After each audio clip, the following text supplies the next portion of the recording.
ಚಿರತೆಯ ದವಡೆಗಿಂದ 9 ವರ್ಷದ ಮಗನನ್ನ ರಕ್ಷಿಸಿದ ತಾಯಿ. ಮಧ್ಯಪ್ರದೇಶದ ಶಿವಪುರ ಜಿಲ್ಲೆಯ ಉಮ್ರಿಕರ್ ಗ್ರಾಮದಲ್ಲಿ ಒಬ್ಬ ತಾಯಿ ಮಾಡಿದ ಒಂದು ಕೆಲಸ ಎಲ್ಲರನ್ನ ಅಚ್ಚರಿಗೊಳಿಸಿತ್ತು.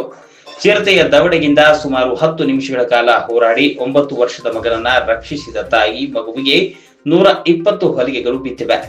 ಉಮ್ರಿಕಲ್ ಗ್ರಾಮದ 9 ವರ್ಷದ ಮಗುವಿನ ಮೇಲೆ ಚಿರತೆಯೊಂದು ದಾಳಿ ಮಾಡಿದೆ. ಆದರೆ ಭಯಪಡುವ ಮೊದಲು ಮಗುವಿನ ತಾಯಿ ತನ್ನ ಪ್ರಾಣವನ್ನ ಪಣಕ್ಕಿಟ್ಟು ಆ ಪ್ರಾಣಿಯ ದವಡೆಗಿಂದ ತನ್ನ ಮಗನನ್ನ ರಕ್ಷಿಸಿದಳು.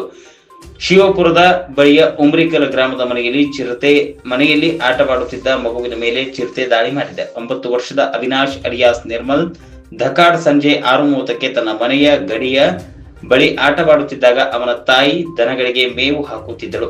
ಅಷ್ಟರಲ್ಲಿ ಚಿರತೆ ಬಂದು ಮಗುವಿನ ಮೇಲೆ ದಾಳಿ ಮಾಡಿತ್ತು. ಚಿರತೆಯ ಮಗುವಿನ ಕುತ್ತಿಗೆ ಮುಖವನ್ನ ಅಸ್ವಸ್ಥಗೊಳಿಸಿ ದವಡೆಗಳನ್ನ ಒತ್ತಿದೆ. ಆಗ ಮಗು ಕಿರ್ಚಿತು. ತಾಯಿ ಕಣ್ಣುಗಳು ಮಗುವಿನ ಮೇಲೆ ಬಿದ್ದಿತು. ತಾಯಿ ಓಡಿ ಹೋಗಿ ಚಿರತೆಯ ದವಡೆಯಲ್ಲಿ ಕೈ ಹಾಕಿ ಒಂದು ಕಡೆ ಚಿರತೆಯ ಮರಿಗಳನ್ನ ಎಳೆಯಲು ಪ್ರಯತ್ನಿಸುತ್ತಿದ್ದರೆ, ಇನ್ನೊಂದು ಕಡೆ ತಾಯಿ ತನ್ನ ಮರಿಯನ್ನ ಯಾವುದೇ ಬೆಲೆ ತೆತ್ತಾದರೂ ಉಳಿಸಿಕೊಳ್ಳಲು ಪ್ರಯತ್ನಿಸುತ್ತಿತ್ತು. ಕೊನೆಗೆ ಆ ತಾಯಿ ತನ್ನ ಜೀವವನ್ನ ಪಣಕ್ಕಿಟ್ಟು ತನ್ನ ಮಕ್ಕಳನ್ನ ಉಳಿಸಿದಳು.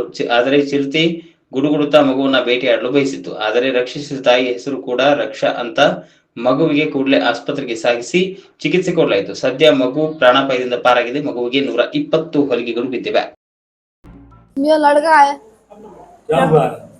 अरे वो इसने चीता ने खा लिया। हम गेट में आते सानी मिला रहे थे बेसन को, ये ऐसा कोटरा पे बैठो तो वो तो आकर के चीता ने झपट के मोड़ा बल्लो। जब मैंने दोनों हाथन से खींचे वहाँ पे मुश्किल थी, तब वो भाग के गए चीता।